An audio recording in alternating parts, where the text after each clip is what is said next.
Hello guys, तो स्वागत है आप सभी का PS एक्सप्लेन चैनल में। 45806 and Sameer Alam, thank you 40 rupees super chat. तो चलिए स्टार्ट करते हैं। लास्ट एपिसोड में हमने देखा था टोनी शॉटपुट का गोला फेंकने के लिए आ गया होता है। टोनी सोच रहा होता है मैं इस गोले को अपनी आधी स्टैंग के साथ ही फेंकूंगा। जियानन सोच रहा होता है इस बंदे को देख के पता चल रहा है कि ये बिल्कुल ही न्यू कमर है। ऊपर से शॉटपुट के अंदर बहुत सारी स्ट्रेंथ की जरूरत पड़ती है। ये बंदा पक्का से ये गेम तो हारेगा। लेकिन तभी जियानन के पास से टोनी की बॉल गुजरती है, जिसकी फोर्स की वजह से जियानन की चड्डी को छोड़ के बाकी सारे कपड़े फट गए होते हैं। आगे हमें कंपटीशन के अगले दिन का सीन दिखाया जाता है। अनाउंसर बोल रहा होता है आज हमारे कंपटीशन को स्टार्ट हुए दूसरा दिन हो चुका है और आज का पहला इवेंट होने वाला है 400 मीटर रेस। और हमें हमारे रेस के चैंपियन भी मिल चुके हैं। ये है मिस्टर स्टार्क, जिन्होंने हुसैन बोल्ट के 400 मीटर के रिकॉर्ड को भी तोड़ दिया। अब यहाँ पे अगला इवेंट होने वाला है जैवलिन थ्रो, जिसमें बहुत ही लंबा फेंकना होता है। तभी टोनी जैसे ही जैवलिन फेंकता है वो डायरेक्ट जाके ऑडियंस के बीच में गिरता है। अनाउंसर बोल रहा होता है हमारे जैवलिन थ्रो इवेंट के भी चैंपियन है टोनी स्टार्क। इन्होंने यहाँ पे इतना लंबा जैवलिन फेंका जितना कि 4 एथलीट मिला के भी नहीं फेंक सकते। तभी टोनी के पास में जूली आते हुए बोल रही होती है टोनी तुम्हें तो कमाल ही कर दिया। कल के भी जो 5 इवेंट्स हुए थे उनको सिर्फ तूने जीता ही नहीं था बल्कि तूने उसके अंदर रिकॉर्ड बनाए थे। और आज भी जो 2 इवेंट्स हुए उसके अंदर तुम लगातार रिकॉर्ड बनाए जा रहे हो। आखिर तुम्हारे पास में ये सब करने का स्टेमिना कहाँ से रहा है? टोनी बोल रहा होता है जूली आखिर नेक्स्ट इवेंट कौन सा है? जूली बता रही होती है अगला इवेंट होने वाला है 100 मीटर हडल रेस। पानी पीते हुए टोनी सोच रहा होता है हडल रेस ये कुछ खास मुश्किल तो नहीं होने वाला। मैंने टीवी के ऊपर एक बार देखा था, हमें बस इसके अंदर ऑब्स्टिकल्स के ऊपर कूदना पड़ता है। टोनी को देखते हुए जूली सोच रही होती है मैं जितनी बार भी टोनी को देखती हूँ ये मुझे और भी परफेक्ट लगने लगता है। आखिर एक मैन इतना परफेक्ट कैसे हो सकता है जो कि हर काम में इतना अच्छा हो? और जितना टोनी अच्छा है उतना ये हम्बल भी है। टोनी की जगह अगर कोई और होता ना तो वो प्रिंसिपल के मुंह मना कर देता कि मैं नहीं आने वाला। लेकिन फिर भी टोनी यहाँ पे आके उनकी बात की वैल्यू रख रहा है। यहाँ तक कि 28 में से 10 कंपटीशन में पार्टिसिपेट करके ये इंश्योर कर रहा है कि हमारा कॉलेज नंबर 1 पे आए। वैसे मुझे पता है कि मैं कभी भी टोनी को हासिल नहीं कर सकती, लेकिन इसको देखने का एक्सपीरियंस भी काफी ज्यादा कमाल का है। हम देखते हैं वुशुआंग और ईहान को जो कि स्टेडियम में आगे होते हैं। वुशुआंग बोल रही होती है ईहान देखो टोनी ग्राउंड के अंदर भी काफी ज्यादा हाई प्रोफाइल है। ये तो बस एक डिस्ट्रिक्ट लेवल स्पोर्ट कंपटीशन है, लेकिन उसके यूनिवर्सिटी वालों ने उसको अलाउ कर रखा कि वो अपने लिए पर्सनल असिस्टेंट को रख सकता है। और देखो वो लड़की टोनी को कैसे देख रही है, पक्का से वो टोनी के अंदर काफी इंटरेस्टेड होगी। ईहान बोल रही होती है जैसे टोनी की पर्सनैलिटी और जितना टोनी के पास में पैसा है उसका यहाँ पे एक असिस्टेंट रखना तो बहुत ही नॉर्मल सी बात है। अगर ये किसी और फैमिली का यंग मास्टर होता ना तो देखते कि इसके आसपास में कितनी लड़कियां होती। मैं तो बस यहाँ पे ये देख के शॉक्ड हूँ कि इतना अच्छा कैसे कर पा रहा है। वुशुआंग बोल रही होती है इसको स्पोर्ट्स में इतना अच्छा करते हुए देख के मुझे कोई भी शौक नहीं लगा। मुझे पता है कि ये बंदा बहुत ही कमाल का, ये कुछ भी कर सकता है। लास्ट टाइम जब ये संघाई हमारी यूनिवर्सिटी में आया था तब इसने मेरे 5 बॉडीगार्ड को एक साथ ही हरा दिया था और इसने उन लोगों को ऐसे हराया था जैसे कि वो कोई नॉर्मल से बच्चे हो। शॉक्ड होते हुए ईहान बोल रही होती है आखिर तुम क्या बोल रही हो? कैसे तुम्हारी फैमिली के 5 बॉडीगार्ड्स को हरा दिया? मैंने तुम्हारी फैमिली के बॉडीगार्ड्स के बारे में बहुत कुछ सुन रखा है। वुशुआंग बोल रही होती है हाँ तुमने सुना होगा कि हमारे फैमिली के जो बॉडीगार्ड्स होते हैं उनकी स्किल्स बहुत ही कमाल की होती है। और ऐसा भी कह सकता है कि जो वर्ल्ड के टॉप क्लास बॉडीगार्ड्स होते हैं उनको हमारी फैमिली हाई करती है। ईहान सोच रही होती है किन फैमिली संघाई के अंदर अपने बॉडीगार्ड को ज्यादा पे करती है। ये अपने एक बॉडीगार्ड को $1 मिलियन पर ईयर देते हैं। और मैंने तो सुना है कि इनके बॉडीगार्ड इतने कैपेबल होते हैं कि वो 10 बंदों को एक साथ ही हरा दे। और वैसे 5 बॉडीगार्ड को टोनी ने अकेले हरा दिया। आखिर इस बंदे की रियलिटी क्या है और कोई बंदा इतना स्ट्रॉन्ग कैसे हो सकता है? हम देखते हैं ईहान का अफेक्शन 10 पॉइंट से बढ़ गया होता है और उसका करंट अफेक्शन होता है 20 पॉइंट्स। शर्माते हुए ईहान बोल रही होते ये कमीना फाइट तो बहुत अच्छा करता ही है, लेकिन ये साथ में बहुत ही रूथलेस भी है। ये फाइट करने से पहले कभी भी जेंडर नहीं देखता और मारते वक्त बिल्कुल भी होल्ड बैक नहीं करता। वुशुआंग को याद आ रहा होता है कैसे टोनी ने उसके पैर थप्पड़ लगाई थी। वुशुआंग बोल रही होती है वो फीलिंग मुझे आज भी याद है, उतना एक्साइटेड तो मुझे आता कभी फील हुआ ही नहीं। हम देखते हैं वुशुआंग का अफेक्शन भी 5 पॉइंट से बढ़ गया होता है और उसका करंट अफेक्शन होता है 90 पॉइंट्स। टोनी सोच रहा होता है अभी थोड़ी देर पहले ईहान का अफेक्शन 10 पॉइंट से बढ़ा था और अभी वुशुआंग का अफेक्शन ही 5 पॉइंट से बढ़ गया। लगता है ये शंघाई से यहाँ पे आए हैं मैच देखने के लिए। चलो मुझे इन लोगों को हाई बोलना चाहिए। ये बोलते हुए टोनी उन लोगों को हाई बोल देता है। वुशुआंग शर्माते हुए सोच रही होती है इसने हम लोगों को नोटिस कर लिया। मुझे लगा था कि ये हम लोग को नोटिस नहीं कर पाएगा क्योंकि हम लोग भीड़ में बैठे हुए हैं। वहीं ईहान सोच रही होती है वुशुआंग को देख के लग रहा है कि ये टोनी को काफी ज्यादा पसंद करती है।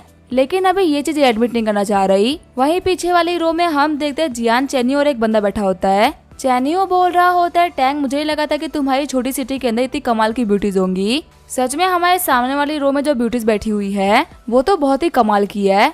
तभी टैंग आओजी बोल रहा होता है, वैसे मैं इन दोनों लड़कियों को जानता तो नहीं हूँ, हो सकता है किसी अमीर फैमिली से बिलोंग करती हो, पर एक बात तो पक्का ये हमारी सिटी के किसी भी बड़ी फैमिली से बिलोंग नहीं करते।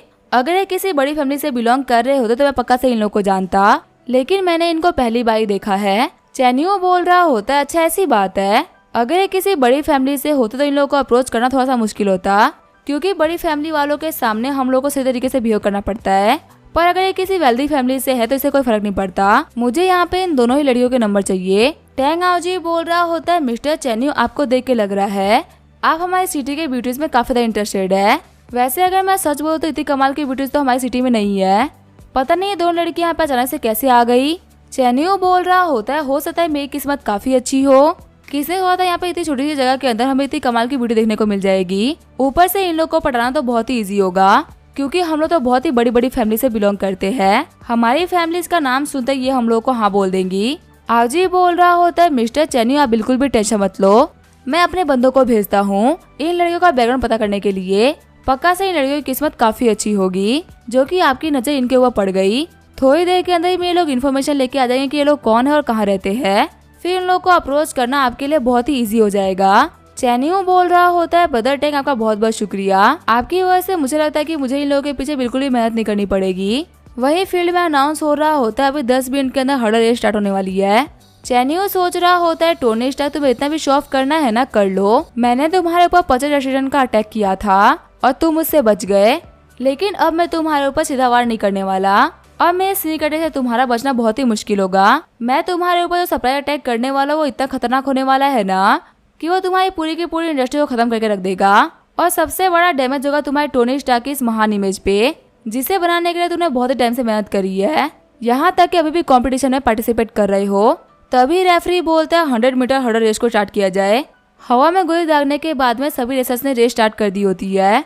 दौड़ते हुए टोनी सोच रहा होता है, मेरे लिए रेस क्लियर करना उतना ही आसान है जितना कि बाकी सारे इवेंट्स थे, लेकिन तभी हर्डल को क्रॉस करते हुए उसका पांव एक हर्डल टकरा जाता है। अनाउंसर बोल रहा होता है, मिस्टर स्टार्क ने इस रेस के अंदर अपनी पहली गलती कर दी है और लगता है कि ये गलती उनके ऊपर काफी ज्यादा भारी पड़ने वाली है, क्योंकि उनका रिदम टूट गया है। शॉक्ड होते हुए ईहान बोल रही होती है, आखिर टोनी से ये क्या हो गया। हर्डल रेस के अंदर सबसे इम्पोर्टेंट चीज होती है वो होती है आपकी रिदम। आपको हमेशा एक ही पेज में दौड़ना और कूदना पड़ता है, लेकिन अगर आप गलती से भी ये भूलोगे कि आपको कब कूदना था और कब भागना था तो ये चीज आपको काफी खतरनाक डैमेज दे सकता है। अब ये रेस टोनी के लिए जीतना बहुत ही मुश्किल होने वाला है। वुशुआंग बोल रही होती है, अभी तुमने क्या बोला, तुमने जो भी कुछ बोला ना वो इजी करके बताओ। ईहान बोल रही होती है, अभी हर्डलों को क्रॉस करते वक्त टोनी का पाँव हर्डल से लग गया और इसी वजह से वो काफी लड़खड़ा गया, उसकी जो टाइमिंग थी वो भी गलत हो गई है, इसी वजह से देखो वो काफी बंदों से पीछे हो चुका है और बहुत सारे बंदों के बराबर आ गया है। अगर ये 800 मीटर रेस होती तो पक्का से टोनी अपने रिदम को बना लेता, लेकिन दिक्कत की बात तो ये है कि टोनी ने गलती 200 मीटर पे करी है और इतनी कम डिस्टेंस के अंदर अपनी रिदम बनाना बहुत ही मुश्किल होगा, इसी वजह से मैं कह रही हूँ कि टोनी हारने वाला है। वुशुआंग बोल रही होती है, ये तो बहुत ही बुरा होगा, टोनी ने कल से लेके आज तक अपनी विनिंग स्ट्रीक को कायम रखा था, लेकिन एक छोटी सी गलती की वजह से उसकी स्ट्रीक टूट जाएगी। वहीं दौड़ते हुए टोनी सोच रहा होता है, मैंने कंपटीशन से पहले बिल्कुल ही प्रैक्टिस नहीं करी थी और सिर्फ अपने स्ट्रेंथ के दम पे मैं यहाँ पे कंपटीशन में पार्टिसिपेट करने के लिए आ गया। लगता है मैंने यहाँ पे बहुत ही बड़ी गलती कर दी है, क्योंकि अब मेरी बॉडी के ऊपर काफी थकान आ रही है, लेकिन मेरे सामने यहाँ पे वुशुआंग और ईहान बैठे हुए हैं जिनके ऊपर मैं बहुत सारा पैसा खर्च कर सकता हूँ। वो स्पेशली यहाँ पे मेरे को देखने के लिए आए हैं। अगर मैं यहाँ पे हार गया तो उनके सामने मेरी इंप्रेशन क्या बनेगी। नहीं, मैं इस कमाल के मौके को जाने नहीं दे सकता, मुझे कैसे भी करके यहाँ पे जीतना ही पड़ेगा। ये दोनों ही मेरी तिजोरी की वो चाबी है जिनसे मैं बहुत सारा पैसा कमा सकता हूँ। अब लगता है कि मेरे को गेम को सीरियसली लेना ही पड़ेगा। फिर टोनी वहाँ पे अपने सारे स्ट्रेंथ अपने पाँव के अंदर इकट्ठा करने लगता है और सिर्फ वहाँ पे एक ही जंप के अंदर सारे के सारे हर्डल्स को पार कर लेता है। अनाउंसर बोल रहा होता है, स्टार्टिंग में देख के लगा था कि टोनी स्टार्क हार जाएंगे, लेकिन 11.77 सेकंड के अंदर इन्होंने इस कंपटीशन को भी खत्म करा और ये जीत गए। सच में टोनी स्टार्क ऐसा नाम है जो ही कभी भी नहीं हार सकता। हम देखते ऑडियंस में खड़े बंदे बोल रहे होते, टोनी स्टार्क तुम हमारे हुडन यूनिवर्सिटी का प्राउड हो, तुम्हारे रहते हुए हमें पता है कि हमें कोई भी नहीं हरा सकता। वही खुशी से कूदते हुए वुशुआंग बोल रही होती है, फाइनली टोनी जीत गया। ईहान जब तूने बोला था ना कि टोनी स्टार्क ने यहाँ पे बहुत ही बड़ी गलती कर दी है और वो यहाँ पे हारने वाला है, तब मैं तो काफी ज्यादा घबरा गई थी, लेकिन टोनी तो टोनी है, वो गलती करने के बावजूद भी उभर के सामने आया और फाइनली वो यहाँ पे टॉप पे आ ही गया। तभी चिढ़ते हुए ईहान बोल रही होते तुम कब से यहाँ पे टोनी की तारीफ किए जा रही हो, अब तुम प्लीज टोनी के बारे में बात करना बंद करो। उसने यहाँ पे सिर्फ और सिर्फ डिस्ट्रिक्ट लेवल कंपटीशन जीता है, उसने यहाँ पे कोई ओलंपिक नहीं जीता। वैसे एक सेकंड रुको, तुम्हारी खुशी को देख के लग रहा है कि तुम्हारा टोनी स्टार्क के ऊपर बहुत ही खतरनाक वाला क्रश है। शर्माते हुए वू शुआंग बोल रही होती है कि टोनी स्टार्क के ऊपर क्रश, आखिर तुम कैसी फालतू बातें किए जा रही हो। तुम्हें पता ना मैं शंघाई के अंदर कितनी फेमस हूँ और मैं किसी भी मैन को अपनी बराबरी का नहीं मानती, तो आखिर मैं टोनी स्टार्क को कैसे पसंद कर सकती हूँ। मैं तो यहाँ पे इसी वजह से खुश हो रही हूँ क्योंकि इसने बहुत ही कमाल का कंपटीशन दिखाया है। ईहान बोल रही होती है मैं तुम्हें कोई फोर्स नहीं कर रही, तुम यहाँ पे शांत हो सकती हो और भले ही तुम कितना ही एक्ट क्यों ना कर लो, हो तो तुम एक लड़की ही ना। एक परफेक्ट मैन के लिए फीलिंग्स होना बहुत ही नॉर्मल सी बात है, पर अगर तुम्हें इस बात को एक्सेप्ट नहीं करना तो ये तुम्हारे ऊपर है। पर मेरे को ये बात पता चल चुकी है कि टोनी तुम्हें काफी ज्यादा पसंद है। वू शुआंग बोल रही होती है ईहान आखिर तुम कैसी फालतू बातें किए जा रही हो, आज से पहले तुमने कभी भी ऐसी फालतू बातें नहीं करी। मैं तुम्हें क्लियरली बोल रही हूँ कि मेरे अंदर टोनी के लिए कोई फीलिंग्स नहीं है। मैं यहाँ पे थोड़ी सी एक्साइटेड हो गई थी, वो भी सिर्फ कंपटीशन को लेके, और मेरे मन में कुछ भी नहीं है। हम देखते हैं वू शुआंग की अफेक्शन 2 पॉइंट से बढ़ गई होती है और उसकी करंट अफेक्शन होती है 92 पॉइंट्स। वहीं ईहान की अफेक्शन 5 पॉइंट से बढ़ गई होती है और उसकी करंट अफेक्शन होती है 25 पॉइंट्स। तभी टोनी के पास में जूली आते हुए बोल रही होती है टोनी तुमने तो कमाल ही कर दिया, 10 में से 9 इवेंट खत्म हो चुके हैं, अब यहाँ पे सिर्फ और सिर्फ एक ही इवेंट बाकी है जो कि है 1500 मीटर रेस। इवेंट को लेके आके तुम्हें कैसा फील हो रहा है। पसीना पोंछते हुए टोनी बोल रहा होता है मैं तो यहाँ पे वार्म अप कर रहा था और मेरे को पता नहीं चला कि वार्म अप करते करते कब लास्ट इवेंट आ गया। चलो ये तो काफी अच्छी बात है, इवेंट खत्म होने के बाद मैं घर पे जाकर थोड़ी देर रेस्ट कर पाऊंगा। जूली बोल रही होती है टोनी क्या तुम्हें वो बंदा याद है जियानन, जो कि तुम्हारे पास में आके बहुत सारी फालतू बातें किए जा रहा था। पिछले 2-3 इवेंट्स के अंदर उसने पार्टिसिपेट नहीं करा, लेकिन यहाँ पे लास्ट रेस के अंदर वो भी पार्टिसिपेट करने वाला है और उसने मीडिया के सामने बोला कि वो तुम्हें बहुत ही गंदा हराने वाला है। अभी जो पूरा का पूरा स्टेडियम है वो इसी बारे में बात कर रहा है कि आखिर तुम्हें जियानन कैसे हराएगा। वैसे अगर देखा है तो थ्रू आउट द कॉम्पिटिशन जियानन की जो परफॉर्मेंस थी वो भी काफी कमाल की थी। अगर तुम यहाँ पे प्रेजेंट नहीं होते और तुमने वर्ल्ड रिकॉर्ड को ब्रेक नहीं करा होता तो पक्का से यहाँ पे जियानन जीत गया होता। टोनी बोल रहा होता है क्या मेरा राइवल, आखिर तुम किसके बारे में बात कर रही हो, और जियानन नाम का तो कोई बंदा मेरे को याद ही नहीं है। हाँ एक बंदा मेरे पास में आया तो था, लेकिन वो बहुत सारी फालतू बातें कर रहा था, इसी वजह से मैंने उसके ऊपर ध्यान नहीं दिया। सीन चेंज होता है, हम देते हैं जियानन को जो कि लोकर रूम में बैठा होता है। जियानन सोच रहा होता है अभी तक के सारे इवेंट के अंदर मेरी काफी ज्यादा बेइज्जती हो गई है, अपनी रेपुटेशन को वापस हासिल करने का ये मेरे पास में काफी अच्छा मौका है। 1500 मीटर में मुझे कमाल करना ही पड़ेगा। तभी वहाँ पे एक बंदा आते हुए बोल रहा होता है तुम्हें देख के लग रहा है जैसे कि तुम जीतने के लिए काफी ज्यादा डेस्परेट हो। वैसे मैं तुम्हें बता दूं कि तुम्हारे पास में जीतने के लिए आखिरी मौका है, तो इसी वजह से मैं तुम्हारे लिए यहाँ पे एक डील लेके आया था। शॉक्ड होते हुए जियानन बोल रहा होता है डील, पर कैसी डील, मुझे याद है कि मैं तो तुम्हें नहीं जानता। वो बंदा बोल रहा होता है जान पहचान में क्या ही रखा है, वह तो मैं भी तुम्हें नहीं जानता, बस एक बात हम दोनों में कॉमन है कि हमारा राइवल टोनी स्टार्क है और उसका मैं टोनी स्टार्क की प्रेजेंस रहते हुए हम दोनों ही नहीं जीत सकते। मैं यहाँ पे तुम्हारे लिए सुपर सीरम लेके आया था, इसको लगाने के बाद में टोनी स्टार्क तुम्हारे सामने कुछ भी नहीं कर पाएगा और तुम्हें इस सीरम के बदले में कुछ भी नहीं करना है, बस रेस के दौरान तुम्हें टोनी स्टार्क को बहुत ही खतरनाक चोट देनी है।